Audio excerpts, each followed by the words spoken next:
নমস্কার বন্ধুরা, সবাই কেমন আছো? আশা করি সবাই ভালো আছো। আজকে দেখো তোমাদের সাথে শেয়ার করব, এই যে দেখো এখানে মূলো কেটে নিয়েছি, আর নিয়েছি বেগুন কেটে নিয়েছি, আর নিয়েছি দেখো আমি কচুরমুখী কেটে নিয়েছি।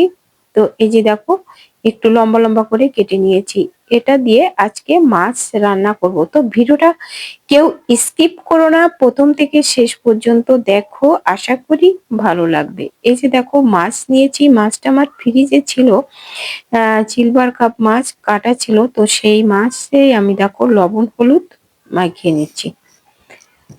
তো মাছটা ভাজার আগে আমি লবণ হলুদটা মাখিয়ে নিচ্ছি, যাতে করে মাছের ভিতরে যাতে একটু লবণ ঢোকে, হলুদ ঢোকে। তো এর জন্য আগে থেকে মাখিয়ে নিচ্ছি।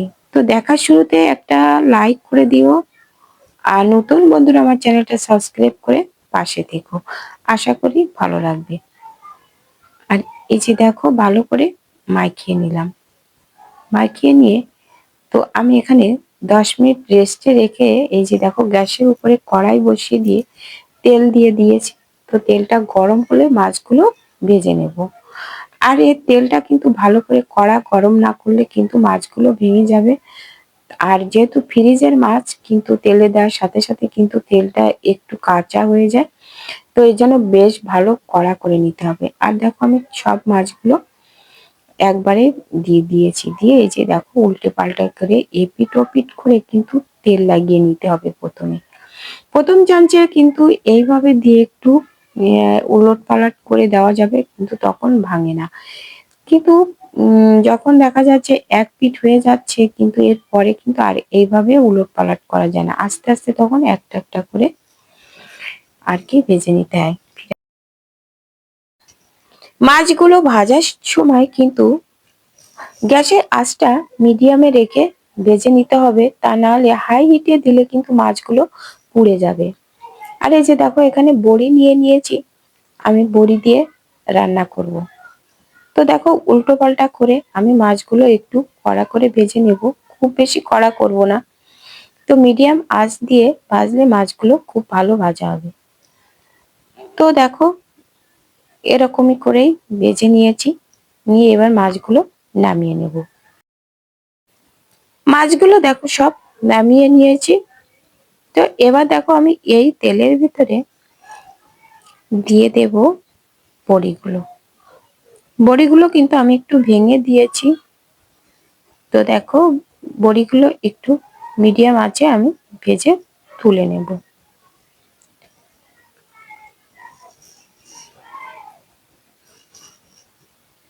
বড়িগুলো তুলে নিলাম। তো আর এবার আমি এই যে দেখো তুলে নিয়েছি, এবার আমি এই তেলের ভিতরে দিয়ে দিলাম একটা শুকনো লঙ্কা ভেঙে আর একটু কালো জিরে। একেবারে কম তেল মশলায় রান্না হবে, তোমরা শুধু দেখতে থাকো বন্ধুরা। এবার দেখো সবজিগুলো কেটে ধুয়ে রেখেছিলাম, সেই সবজিগুলো দিয়ে দিলাম। এই এক সম্ভার করেই আমি রান্না করব, একেবারে খুব কম তেল মশলায়। আর আমি কিন্তু এখানে কোনো পেঁয়াজ রসুন দেব না। সব সবজিতে কিন্তু আমরা পেঁয়াজ রসুন উম মানে খাই না।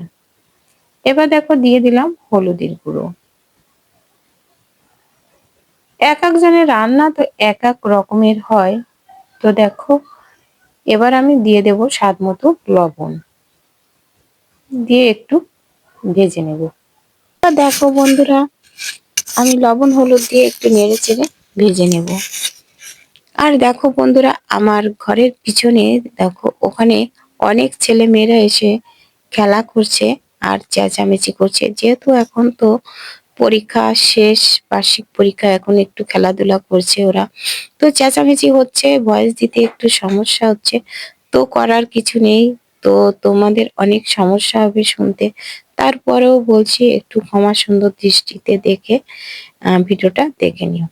আর এবার দেখো দিয়ে দিলাম চেরা কাঁচা লঙ্কা, দিয়ে একটু নেড়ে চেড়ে ভেজে নেব। আমি কিন্তু এক সম্বরা দিয়ে রান্না করছি, আর কোনো সম্বরণ দেব না, একবারে দিয়ে দিলাম। কিন্তু খুব কম তেল মশলায় রান্না হবে, আর খেতে কিন্তু দারুণ লাগে আর খুবই পুষ্টিকর ও সুস্বাদু। তোমরা একবার হলেও এভাবে রান্না করে খেয়ে দেখো, আশা করি ভালো লাগবে। তো দেখো এবার দেখো পরিমাণ মতো ঝোল দিয়ে দিলাম। আমি যতটুকু ঝোল করব তার থেকে একটু বেশি দেবো, যেহেতু মূলো আর কচুরমুখী গুলো কিন্তু সেদ্ধ হতে একটু দেরি হবে, সময় লাগবে। তো এজন্য পরিমাণ মতো ঝোলটা দিয়ে এবার কিন্তু আমি ঢেকে রাখবো। কিন্তু এই সময় কিন্তু গ্যাসের আঁচটা হাইতে দিতে হবে, তাহলে যেহেতু বেগুন আছে, কচুরমুখী, মূলো এগুলো সেদ্ধ হবে। বেগুন তাড়াতাড়ি সেদ্ধ হয়ে যাবে, কচুরমুখী আর মূলোটা একটু দেরি হবে। তো দেখো ফুটছে ঝোলটা, আমি ঢাকনা আগলা করে নিলাম, নিয়ে তো দেখো এই যে ফুটছে। আর এই পর্যায়ে দেখো ভেজে রাখা যে বড়িগুলো, আমি বড়িগুলো দিয়ে দেব। এবার বড়িগুলো দিয়ে এই যে দেখো মাঝে মাঝে একটু ঢেকে দিচ্ছি, যে দেখছি যে আমার সবজিগুলো সেদ্ধ হয়েছে কিনা। তো আর এই পর্যায়ে দেখো দিয়ে দিলাম আমি একটু জিরে গুঁড়ো। আর কোনো কিচ্ছুই দেব না, শুধুমাত্র এই জিরে গুঁড়ো দিয়ে যে এত সুন্দর স্বাদ হয় খেতে, বন্ধুরা একবার হলেও এইভাবে রান্না করে খেয়ে দেখো। অনেকে আছে যে পেঁয়াজ রসুন ছাড়া রান্না করতে পারে না, কিন্তু আমি কিন্তু এই সমস্ত রান্নাতে কোনো পেঁয়াজ রসুন ব্যবহার করি না।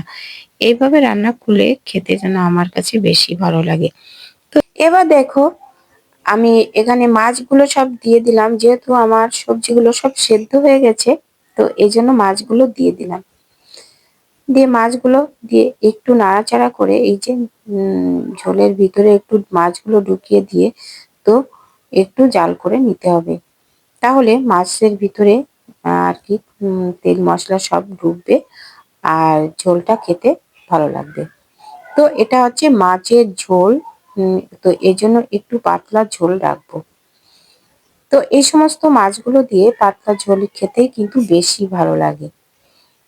তো বন্ধুরা তোমরা কিরকম করে রান্না করো, তো সেটা একটু কমেন্ট করে জানিও। এবার দেখো একটু জাল করে তো আমি এটা নামিয়ে নেব। তো বন্ধুরা আজকের ভিডিওটা কেমন হয়েছে কমেন্ট করে জানাতে কিন্তু ভুলো না। আর একটা লাইক দিতে ভুলে গেলে একটা লাইক করে দিও, আর বন্ধুদের সাথে শেয়ার করো পারলে। আর নতুন বন্ধুরা আমার চ্যানেলটা সাবস্ক্রাইব করে পাশে থাকা বেল আইকনটিতে ক্লিক করে রেখো, তাহলে পরবর্তী ভিডিও আপলোড হলে নোটিফিকেশন অতি সহজে পৌঁছে যাবে আর পেয়ে যাবে সুন্দর সুন্দর রান্নার ভিডিও, অজানা অনেক টিপস। তো বন্ধুরা এবার দেখো নামিয়ে নিয়েছি আমি, দেখো কত সুন্দর হয়েছে। এটা কিন্তু রুটি বলো পরাটা বলো, যাই হোক এটা কিন্তু খাওয়া যাবে। তো গরম ভাতের সাথে তো অপূর্ব লাগবে খেতে।